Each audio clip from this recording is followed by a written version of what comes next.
Welcome to the Rotary Club of Milwaukee. I'm Club President Steve Chevalier, a director of Zilber Limited and the Zilber Family Foundation. If you use your imagination, you could hear our bell ring today. As we gather virtually for only the second time in our 107-year history, we thought we would keep the tradition going by starting with the Pledge of Allegiance. So I think we'll get an image up here of our flag, and you can all join me when we get that going. Please join in. I pledge allegiance to the flag of the United States of America and to the republic for which it stands, one nation, under God, indivisible, with liberty and justice for all. So in place of our regular invocation today, we thought we would take a moment to thank the people that we should be thanking at this unusual time in our history. The people on the front lines that are helping us, the doctors, the nurses, and all the healthcare providers that are basically risking their lives to keep us healthy or safe. The first responders who are taking a terrific beating right now, the nonprofits, government organizations that are setting up emergency shelters and healthcare facilities, the restaurant workers, the providers of food and food services that we so vitally need. Our families and friends who tend to our daily needs. This is a time to thank all of them. And as we spend more time at home in closed spaces, there tends to be a little irritability, which I'm told is true. So it's worth remembering a quote by Mr. Brett Culp: "Anyone can find the darkness in others. Be the one who finds the light." So with those words of inspiration, I'd like to thank Dr. Bob Gleason for his presentation last week on COVID-19. It was a very informative presentation and went over quite well, considering it was our first streaming presentation. We had over 170 participants live, and over 400 people have viewed it on YouTube ever since. Since we're now in a safer at home protocol, we can't stream from Memorial Hall for a while. So going forward, we're going to deliver our programs on the Zoom platform. So thank goodness we have that. It's been working very well for us so far. We're providing a link to view the program also on YouTube for those of you that want to do it that way. All of our remote programming is open to the public, of course. So share these links with your friends, your colleagues, your family. Hopefully they'll even consider joining Rotary, which at a time like this would be a great thing. Speaking of Zoom, last week our coffee connector and our beer connectors met using the Zoom protocol. While it wasn't the best way to get together, for example, you had to bring your own beer and bring your own coffee, I think the groups enjoyed getting together virtually, and they have since scheduled new meetings. So our beer connector will meet this Thursday at 5 o'clock. And the coffee connector is going to meet on Thursday, April 9th at 7:30 a.m. So stay tuned for how to get in touch with those. Michelle can help you if you contact her at the office, and there will be email invitations. Remember, all of guests are welcome at our social and volunteer events. So let the office know if you'd like to bring a guest to one of those things, and we'll make sure we get in touch with those people. If you haven't used Zoom yet and you'd like to learn a little bit more about it, Michelle is going to run a little tutorial tomorrow at 10 a.m. Zoom is a great resource for us staying together. So just send her an email and she'll tell you how to get connected with the Zoom meeting for tomorrow. So before we introduce the speaker today, I'd like to say a few words about the Q&A that's going to follow Chip's presentation. If you're on Zoom, there is a icon that lets you type in a question, and that question will go directly to Chip and our staff that are working this program. If you're watching this through YouTube, you're going to have to text in, and I've got a text number for you. So if you have a pencil or pen, write it down. Area code 414-840-9623. Once again, that number is area code 414-840-9623. And also there's information on the email that you received yesterday in case you lose that number. And now it's a great honor for me to introduce our speaker, Chip Duncan. Chip's a native of Milwaukee and an American filmmaker, author, and photographer. He's known principally for his documentaries on history, current affairs, travel, and natural history. Chip and his colleagues at the Duncan Entertainment Group are celebrating 35 years of international production with distribution outlets that include PBS, HBO, CBS, Lifetime, and the Discovery Channel, among others. The Duncan Entertainment team is responsible for more than 40 long-form productions created in over 40 countries around the world. Duncan is also a noted author and a still photographer with recent publications that include the short story collection, Half a Reason to Die, and a coffee table photography book called Inspiring Change. Chip's photographic work has been displayed at the Council on Foreign Relations in New York City, the O Street Museum in Washington, D.C., the World Peace Festival in Berlin, the Kenosha Public Museum, Milwaukee's Charles Allis Museum, and is part of numerous private collections. He'll talk today about his documentary, Tolkien and Lewis, which discusses a conversation between C.S. Lewis, J.R.R. Tolkien, and their friend Hugo Dyson about mythology, reality, imagination, and faith. And believe me, this is a nice change of pace from what we've been hearing 24/7. So it is a great honor for me to introduce our speaker today, Chip Duncan. Well, thank you very much, Steve, and thank you, Mary and Michelle, for the work you're doing. We're all trying to scramble collectively to keep society moving and to gather in whatever way we can. So I'm grateful to you for having me today. The program that I'm going to be speaking about is called Tolkien and Lewis, Myth, Imagination, and the Quest for Meaning. But I'll start by giving a little bit of background before that. And it really begins around the turn of the century. A colleague of mine named David Krauss, who's a filmmaker from Michigan, contacted me with the idea of doing a biography on C.S. Lewis. And I admit I was someone who'd read a little bit of his work, but I didn't know his writing well. And I said, of course, you know, I'm always eager to pursue a new film, but I really didn't know much. And I had read at the time, I think I had read Out of the Silent Planet and Mere Christianity, but I really knew very little about Lewis. And so I agreed. And one of the first things I did was I flew over to Ireland and met the stepson of C.S. Lewis, a gentleman named Douglas Gresham. And Doug was kind enough to entertain me for a couple of days and listen to our thoughts and ideas about what we might pursue in a film about his stepfather. And in order for us to do the film, we needed the rights from the estate for a lot of the writing and photography. So it turned out to be a very good move. I still know Doug to this day. And we headed down the road of creating a film about Lewis.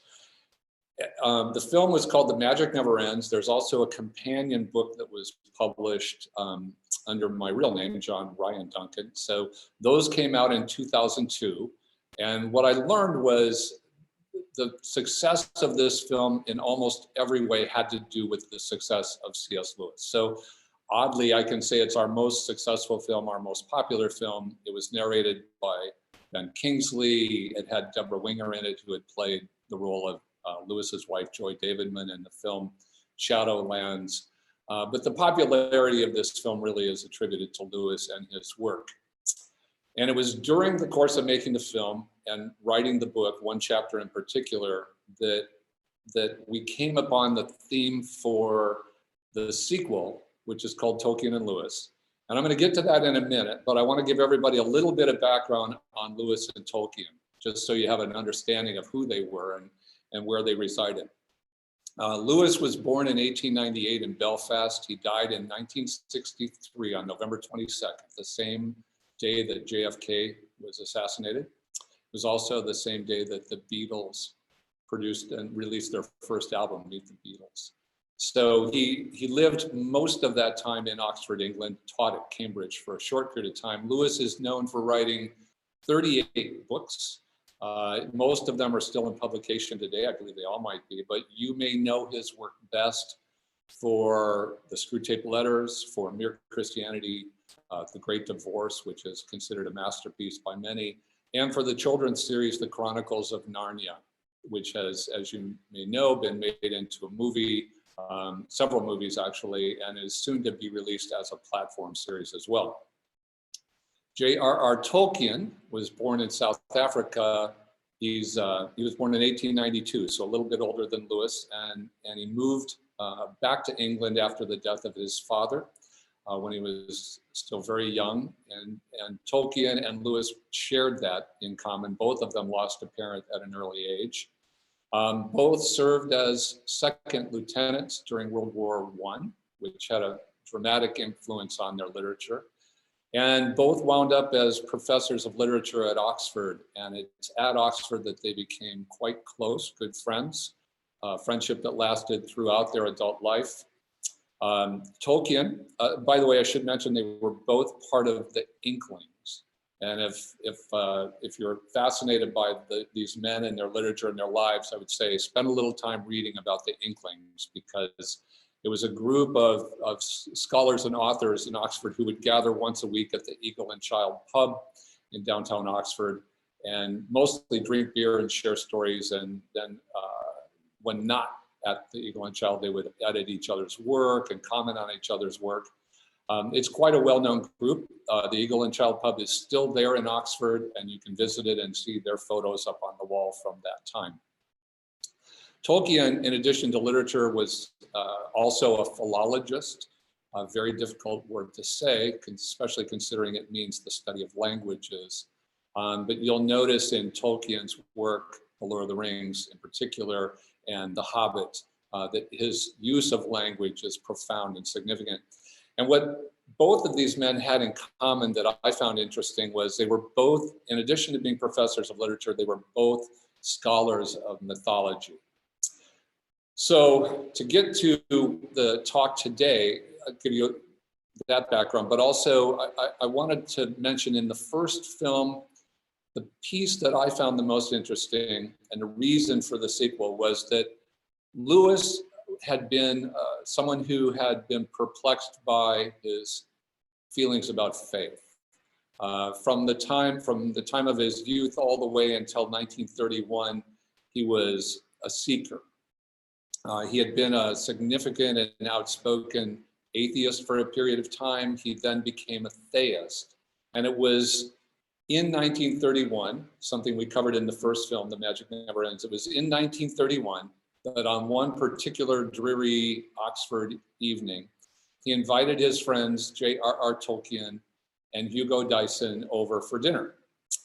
And what should have been about a 90-minute discussion and dinner wound up becoming an 8-hour discussion. And it was during that time that Lewis as a theist and Tolkien and Dyson as Catholics had a long and profound discussion about the meaning of Christianity and the truth or falsehoods related to Christianity. And Tolkien and Dyson, during the course of that dinner, convinced Lewis that Christianity was what they called the true myth.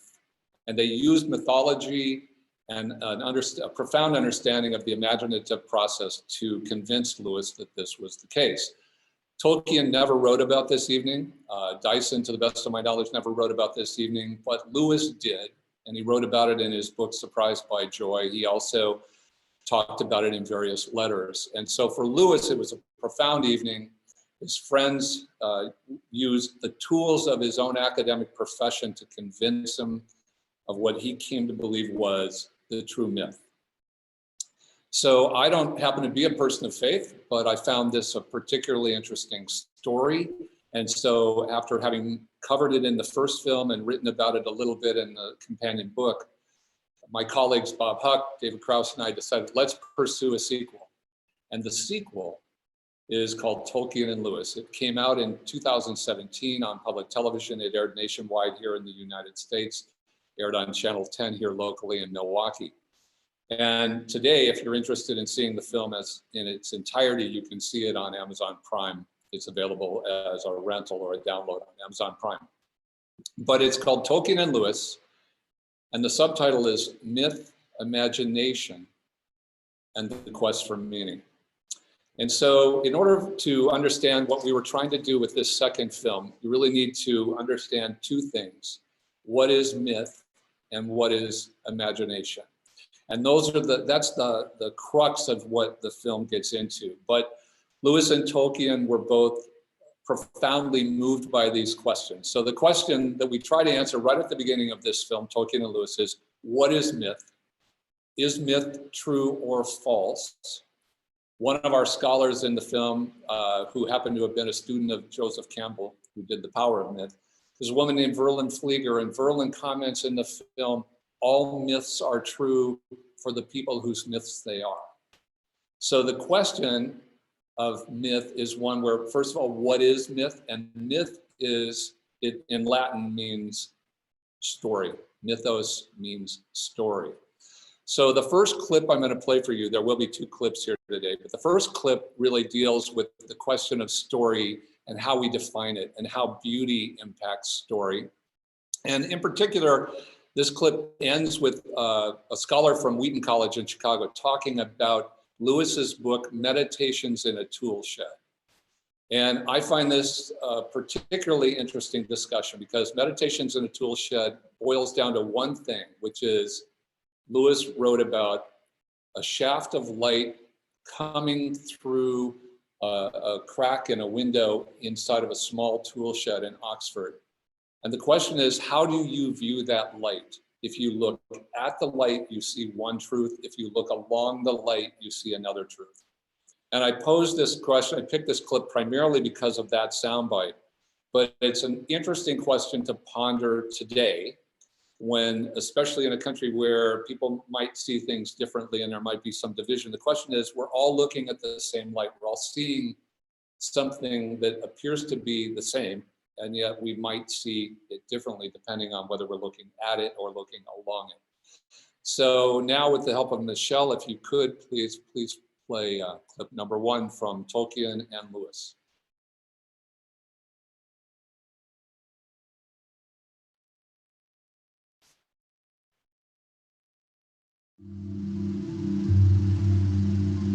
I think we have many windows into reality, and from each window we can see something of the reality of the world. From none of the windows can we see everything. And I think our experiences of beauty are a very important window through which to look.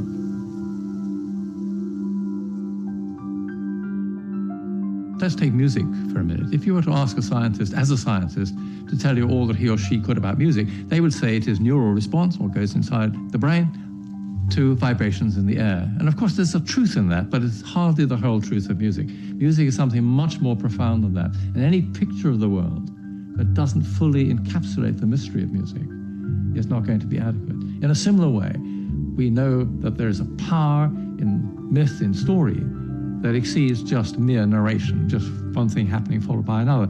There is an insightful, imaginative engagement with the author that enhances our understanding of the world. There's reality here in these myths. You can't go into Tolkien and experience trees in Middle-earth and not come back and see every tree enchanted here. Trees become real things and beautiful things. It informs this world and informs the meaning of this world. That's why it's so attractive. And you're escaping into reality, not necessarily out of reality.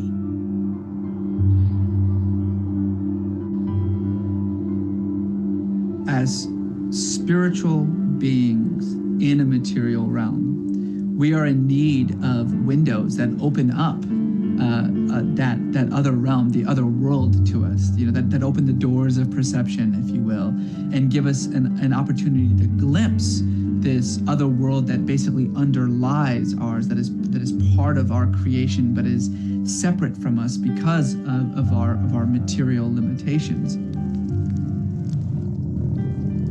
Those doors are going to be natural occurrences.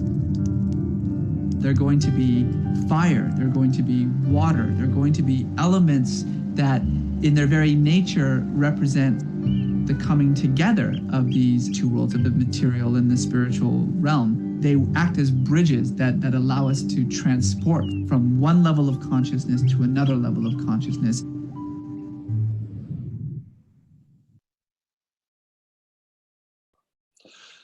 Well, the tool shed reference that I made earlier, it will come up. You'll see it momentarily. But The thing that I want to go back on just a little bit and tell you how this film is structured is the idea that their discussion in the Model and College dorm room went for 8 hours. Lewis was a noted debater. He ran the Socratic Club at Oxford. And so everyone who knew Lewis knew that he was a big personality. He was boisterous, he was outgoing. And when he was kind of like a terrier, because when he had a bone in his mouth, he was going to chew it. And so Lewis was known for that.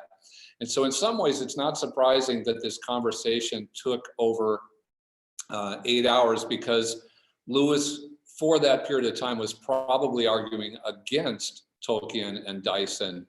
And so when we put this film together and dove deeply into this one area of the Christian myth, the question was, Lewis probably arguing against them for the course of that evening, how would we tell that story today? And so you just saw in this clip 2 people who represent very different perspectives. You saw Dr. Christopher Mitchell, who's from the, longtime friend, and he was at the Wade Center in Wheaton, and he's a devout Christian. But you also saw Dr. Reza Aslan, who's also become a close friend.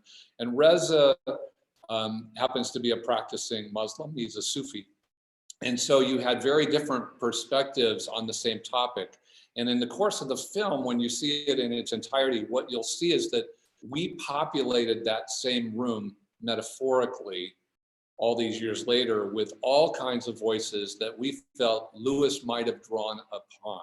So when you see it, you, the viewer, draw your own conclusions. You'll hear the point of view of Tolkien scholars and Lewis scholars, but you'll also hear the point of view of the sorts of people and the kinds of philosophies that Lewis might have argued on that particular evening. Now, one of the things that becomes very clear in the film is that both Lewis and Tolkien believed that in order to understand mythology, you also had to understand the imaginative process. And so the question for many of us is, what does that mean? What is imagination? How does it play into our lives? So, if you're reading a book in particular, we all have had the experience of falling in love with a book, falling in love with the story, and we're oftentimes imagining our own process, bringing in our own frames of reference, and what we are reading is both what the author intended and what we're also imagining. In my own experience, for example, I'm a huge fan of The Lord of the Rings. I loved the book. And having said that, I was personally somewhat disappointed when I saw The Lord of the Rings released as 3 separate 2-hour films in theaters. And the reason was because it almost, for me, felt like they just pulled the war sequences out of Lord of the Rings, and somehow all the character pieces and all of the values that were infused through Tom Bombadil and any number of characters were somehow missing from the theatrical release. And so I filled those gaps in with my own imagination. Now, having said that, I also then went and downloaded the entire 12-hour Peter Jackson, would now look great as a platform series. So there is a 12-hour Peter Jackson cut of The Lord of the Rings. I highly recommend it. It was for fans of Lord of the Rings much more gratifying. And in the 12-hour version, I didn't need to use my imagination quite as much because Jackson had his own idea of what Tolkien intended and did a phenomenal job in the 12-hour piece. So nonetheless, authors everywhere and storytellers everywhere are aware of the imaginative process. And so the second clip that I'm going to play today really accentuates this discussion of mythology by asking the question, what is imagination? How does the imaginative process work? And can a story be told without the imagination? So the second clip, if you would, Michelle, play that would be great.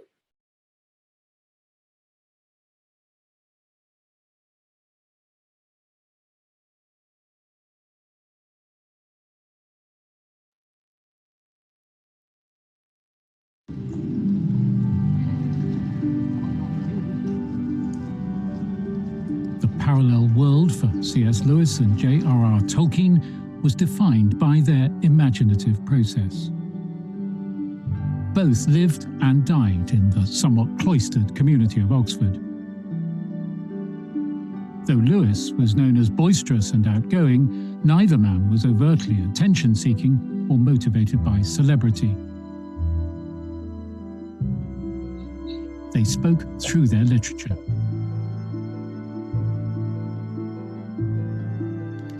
It took Tolkien most of his adult life to complete The Hobbit, The Lord of the Rings, and the related history outlined in The Silmarillion. Completed in 1955, The Lord of the Rings is hailed as a literary masterpiece, with sales of more than 150 million copies. All 38 books written by C.S. Lewis remain in print today. But it's his classic children's series, The Chronicles of Narnia, that continues to resonate for readers and filmgoers worldwide.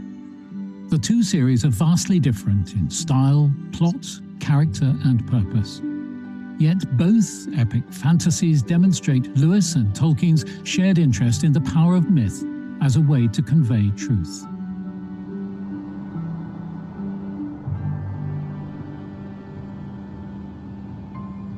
The ideas considered in the literature of Lewis and Tolkien are both timeless and universal in their reflection of the human condition.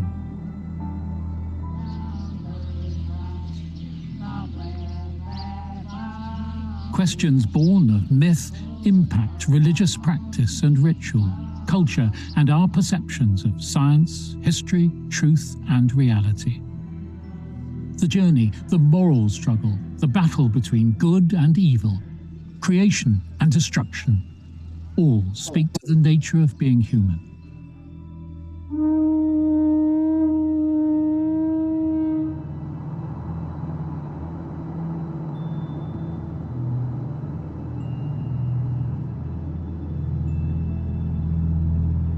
Ours is a world in which each answer begs yet another question. For believers, faith is informed by the unstoppable forces of the natural world, by the mystery of our diversity, by the simple, universal pleasure of beauty.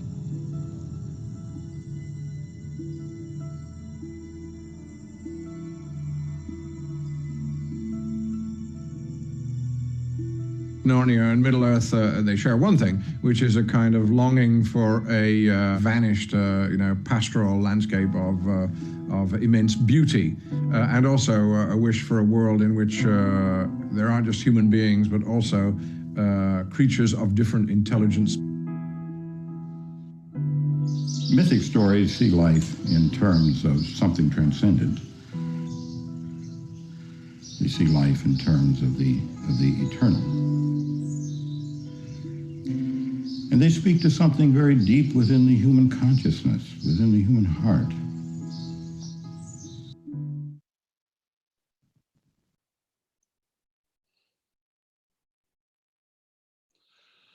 So both of these clips are excerpted from the longer film, and as you can tell, we're dealing with some bandwidth issues related to this. I think we've probably got more kids online at home today than we've ever had.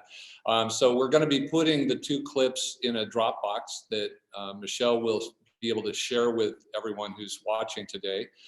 So you'll be able to see them in higher resolution and without the jumpy features that are associated with the Zoom feed.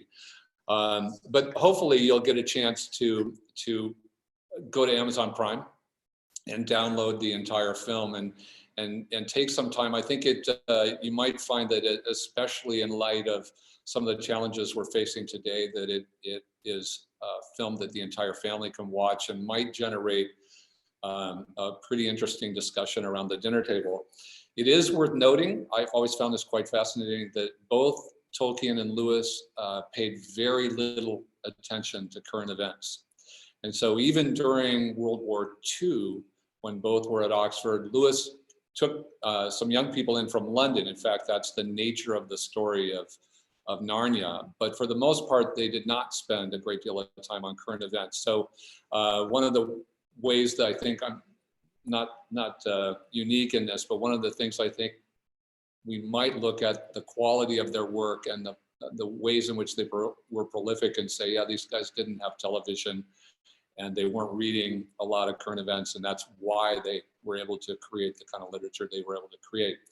The last little thing that I want to share with you is that in putting this film together, we wound up with hours and hours of extraordinary commentary from some of the greatest literary minds in the world. And a lot of that material for this film wound up on the edit floor because our original cut was 2 hours, then we had a 90-minute cut. It was finally broadcast at 60 minutes. And we recently completed a project called the Roundtable that aired for the first time at the C.S. Lewis Festival this past fall. And on April 18th, we're going to be attempting our own webinar for the first time with a 3-hour discussion on mythology featuring just these extraordinary comments from these scholars. So anyone who's participating today, if you would like to participate on April 18th, it's a Saturday, we'll be broadcasting it in a similar fashion. And it's guaranteed to be an interesting discussion on mythology and imagination. So with that, I'm going to turn it back to Mary and take it away. Thank you, Chip. That was a very, very enlightening conversation, and I had a good quality of the film clips that I was looking at, and I found the photography to be quite mesmerizing and beautiful, and really appreciated on this gloomy day. I have a couple of questions here, but I haven't gotten any in on the Q&A from the audience yet. And so I would encourage people to go to the Q&A feature on your Zoom and send in a question or text it to me at, but let's start now. You've talked about, the incredible myth in the Lord of the Rings and in the Chronicles of Narnia. What are the themes that really pop out for you in terms of what we're living through, not just in the midst of a coronavirus, but in the time in which we're living right now? Well, certainly we're going through the kind of event that I think Tolkien and Lewis would have been influenced by, both, especially in Tolkien's case. If you read Lord of the Rings with a good deal of information about World War I, you can see the similarities. They were both, both significantly influenced by that war.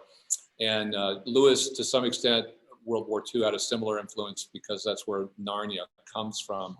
But clearly it's a time for reflection. It's a time for people to look at what the values are that they have and what are the values that they want to share. And so, from my own postings or writings during this time, it has more to do with kindness and generosity and compassion and looking around and seeing who's struggling and how can we help them. I know, I'm very close to the people that run one of the local food pantries, and they're already seeing a vastly different clientele than they were used to, and the needs have ramped up considerably. So I think it's an opportunity for everybody to take a step back. Maybe some people did this after 9/11 as well. Maybe people did it after Vietnam or any number of other conflicts, but a chance to take a step back and say, what are our values and who do we want to be? I could be wrong about this, but I have a sense that within the next year, we will see a much greater effort by people to push aside our differences and look more at our similarities. That would be a wonderful thing. And a follow-up to that is, what do you think Lewis and Tolkien's impact has been on the world? If you were just to pick, I think you talked a little bit about that just now, but if you'd want to expand that question. When we were doing the interviews for the second film, Tolkien and Lewis, everybody that we talked to, whether it was Reza Aslan or Christopher Mitchell or Deepti Tiwari from Southern India, some of the great scholars that are in the film, in every case I asked them, do you think the literature of these writers will last? In 500 years, will we be talking about Lewis or Tolkien?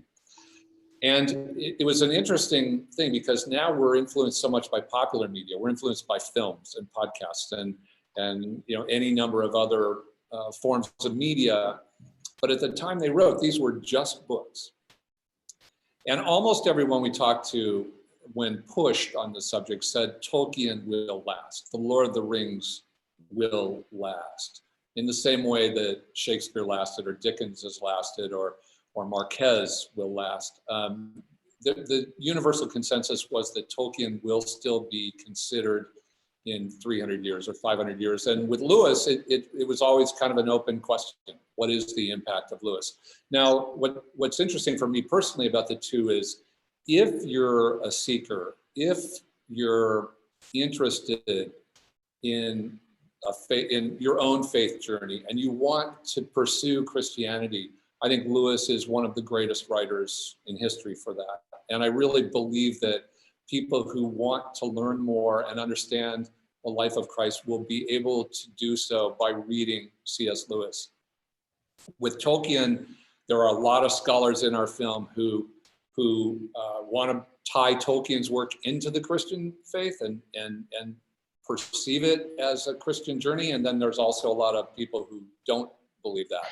Tolkien himself never said this is a Christian work, where Lewis, obviously with Narnia in particular, was writing what he called a supposal, a Christian story. Well, there's a couple of questions here that might follow up to that. And one of them is a bit personal, so you can opt out, of course, but it said, Chip, did examining these two people inspire you to examine or change your views on Christianity as myth? Well, I will answer it only because I've done so many radio interviews on these films, and I wind up oftentimes, being an interview subject on shows or radio shows that are specifically for a Christian audience. So I would say, that in the most authentic way possible, I have been able to work in this company here in Milwaukee for 35 years, oftentimes exploring spiritual subject matter. So whether it was a film on Norman Vincent Peale, C.S. Lewis, our series Mystic Lands, which was on Discovery Channel, or a project from 2008, which was kind of a mind-blowing 2-hour series on the history of prayer in America. Even with all of that, I am now in my 60s and still fumbling with the idea of faith. So I have a great appreciation for Lewis and certainly a great appreciation for Tolkien, but I wasn't personally able to find answers there. So another question here with a local flavor is, did you benefit or use the resources at Marquette, the Tolkien collection at the Raynor Library? Well, other than studying a little bit there, I would say no. The collection's a fascinating collection, and they own the original manuscript from Tolkien. So the original handwritten manuscript is there. I could be wrong about this, so if someone from Marquette wants to correct me on this, but I believe when they acquired it, it was for a minimal amount of money, like $10,000. And obviously it's a priceless artifact today. But for this, for both of these films, our primary resource was the Marion Wade Center at Wheaton College in Illinois, a fantastic group of people who we loved working with. And they happened to have most of the writings and memorabilia from both Lewis and Tolkien right here. So if you're a fan of these writers and you want to see, literally go see Lewis's wardrobe, or just take a look at the desks that they sat at. They're right just 65, 70 miles south of here at Wheaton College. And it's again, a terrific family visit is to go to the Wade Center at Wheaton College and see some of these great artifacts and writings. And they also have, Dorothy Sayre and a number of other British writers, George MacDonald, Chesterton. They're how and why is kind of a fascinating story, but they have a lot of that material right here at Wheaton College. So we drew on them significantly as a resource. And let me I'm afraid I'm managing inquiries from a couple sources here, but Lloyd Dickinson says, many people thought The Lord of the Rings was an allegory for the lead up and through World War II. Is that how you see it, or do you have a different perspective on that? Or not? Well, I'd probably say that's a better question for the scholars than for me. I mean, I loved reading the book. I've read it several times. I reread it right before we did this series. But I think it could be considered an allegory for a number of things. So if I could twist the question just a little, the more obvious allegorical tale here is Lewis's The Chronicles of Narnia. Almost without question, readers have described the Chronicles of Narnia as an allegory for the Christ story, that Aslan, the main character, is a Christ-like figure. I've always found it interesting that Lewis himself said, no, it's not an allegory. And he created his own word for Narnia, the Chronicles of Narnia, which he called it a supposal. Oh. And the idea was, suppose there was another world, and suppose there was a Christ-like figure named Aslan. So he can call it whatever he wants. I think most people who've seen the Chronicles of Narnia would call it an allegorical tale. I think Lord of the Rings is much more complicated for me, and so I'll shy away from that. Well, I have a question here from Karen Hung that I think it may suit you as a filmmaker. Amazing authors and works. What are your guidelines and guardrails of turning great literary works into film? Well, and I thought a little bit about that. I'll just say I thought a little bit about that when you were talking about watching the 6-hour version of the Lord of the Rings versus the 12-hour vision. Yeah, it's actually 12, and the long one is truly stunning. I think that's an individual question for filmmakers. A lot of people will be disappointed. Those of us who oftentimes read the book first come away from the film disappointed. Occasionally, it's the opposite. I've seen it work both ways. I've only made documentaries about writers. I haven't actually, although I've been involved in several feature films, I haven't made a feature film based on a piece of literature. The one, you may have some Jim Harrison fans out there, and the one book I've always wanted to adapt in cinema is Jim Harrison's book Sundog, which is a beautiful novella. And interestingly, Harrison's had many of his literary works adapted into cinema, the most notable being Legends of the Fall. But I think a lot of times the question becomes, who is the filmmaker and what are they trying to say? I'm a big fan of Marquez, and I'll tell you a quick Marquez story in a second, but when Marquez was alive, he did not want his books interpreted in cinema, and it was only after his death that we saw Love in the Time of Cholera.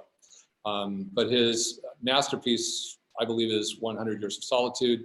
And it's interesting when Tolkien, well, let me go back just a hair.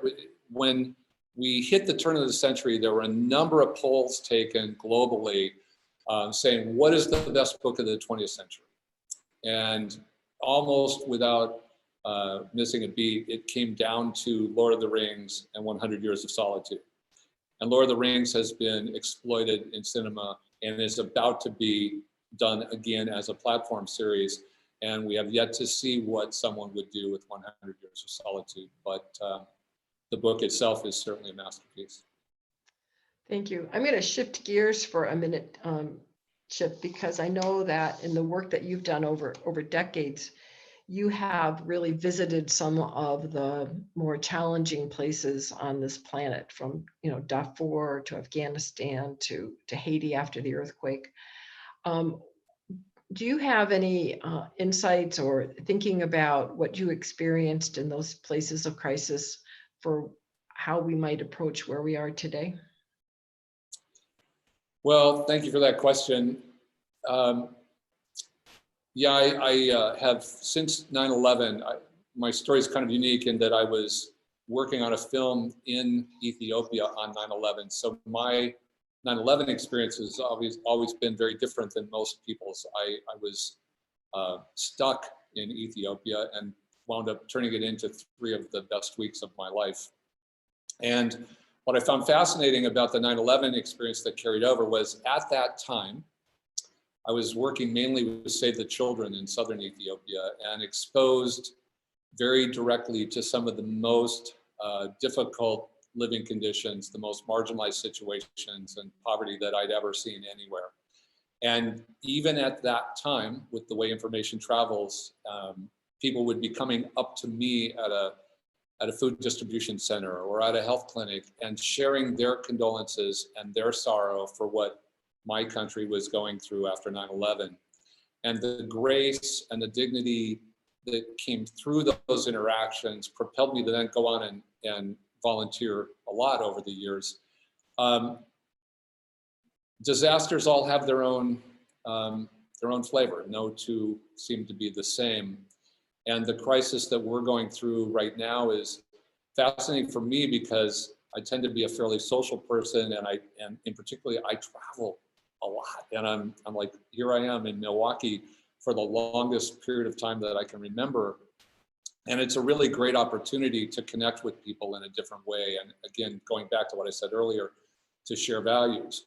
But to put this in context, both the healthcare workers that I know who are active today, who were with me in Haiti after the earthquake, I think they would agree that nothing that we've ever seen rivals what happened in Haiti in 2010. 230,000 people were killed in 90 seconds. And every building in Port-au-Prince was leveled.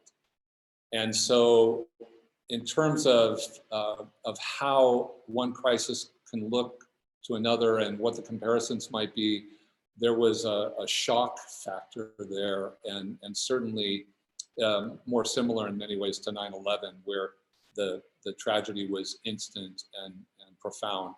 But both changed society dramatically. And I, for one, will be fascinated to see what the other side of this looks like. And my hope, again, is that we'll see a lot more generosity, a lot more kindness, and hopefully over time, a little more parity in terms of the way people are able to live their lives.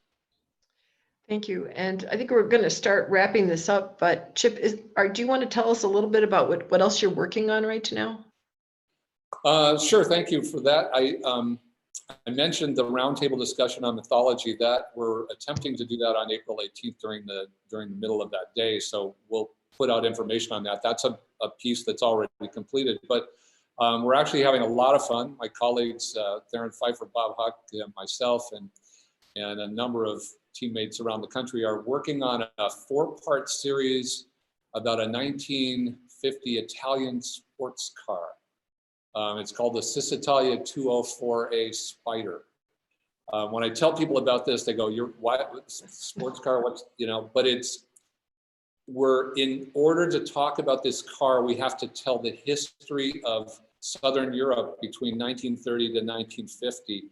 And the luminaries that we're covering in this include the great race car driver Tazio Nuvolari and Ferdinand Porsche, and the designer of the car, the maker of the car, Piero Duzio, who is a fantastic story. So we're working on that. We've completed, fortunately, we're editing now. We've completed the filming in Italy and in Argentina that goes along with it.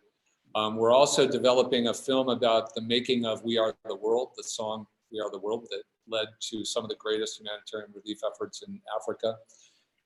Those would be the principal ones, and then we've initiated and are in the early stages of an oral history series featuring several of the former governors from the state of Wisconsin. So, we'll look forward to that one as well. Yeah. There were a couple of questions about accessing information. One was about the April 18th roundtable you have coming up. So you'll be sending information out about that we could share. Yeah, that would be the easiest if that's okay. I'll send you a link to our version of a webinar on that, and it is a 3-hour discussion, but it dives deeply and uses sound bites from all of our interview subjects, and it's I think people will be fascinated by it. So I'll send you a link to that. And someone else also asked how they might access The Magic Never Ends. Well, the only way to get The Magic Never Ends is on DVD, and it will require you to go to the company store in our website. It's www.duncanentertainment.com. We do have some DVD copies, and we also, if you do go to that site, I'm also shipping out free copies of my short story collection, Half a Reason to Die. So you can order both on the company website. Well, thank you. Thank you, Chip. I think this was a really nice breath of fresh air in our current conversation that seems to be a lot about one particular topic. And you gave us some new perspective and tied a lot of things together for us. So welcome back to Rotary. We haven't seen you in a while. And so thank you. And I think we'll turn this back over to Steve. Thank you very much. Thanks, Steve. Thank you, Chip. I think you can hear the virtual applause as I speak here. You know, with the current crisis, our club is looking at ways to help locally, and we're working on a global initiative to help people who are suffering and victims of COVID-19. But Rotary, as an international organization, has eliminated polio in 99% throughout the world, and we will continue to support that as we go forward with our new efforts. And in honor of your presentation today, we are making a contribution to Rotary International to purchase additional doses of the vaccine to get us that much closer to eliminating at least one of the world pandemic viruses. We have a few closing announcements. Don't forget to sign up for our virtual events. Keep an eye on the website and also on your emails. Chip mentioned his documentary, Tolkien and Lewis, Myths, Imagination, and the Quest for Meaning. Again, you can purchase that on Amazon Prime or rent it. His website, Duncan Entertainment, is quite easy to use. I went on it yesterday and ordered the free book, which does come with a very small shipping charge, but it's a very user-friendly site and there's lots of great information there. It was a fascinating presentation today, and it certainly made me want to explore this topic a little further. There's links on the survey that we're going to send out after this that will help you register for our Zoom orientation tomorrow with Michelle, and also for the Beer Connector group, which will meet Thursday afternoon at 5 o'clock. Next week, we're going to be hearing from Rotarian Steve Zimmerman, who's the president of Spectrum Nonprofit Services. Steve's going to discuss action steps that balance urgency with empowerment for nonprofit employees, board members, and architects in these uncertain times. So after this great presentation today, let's go out in the world and do some good. Please stay home, stay safe, and help somebody out. Thank you all. Looking forward to next week.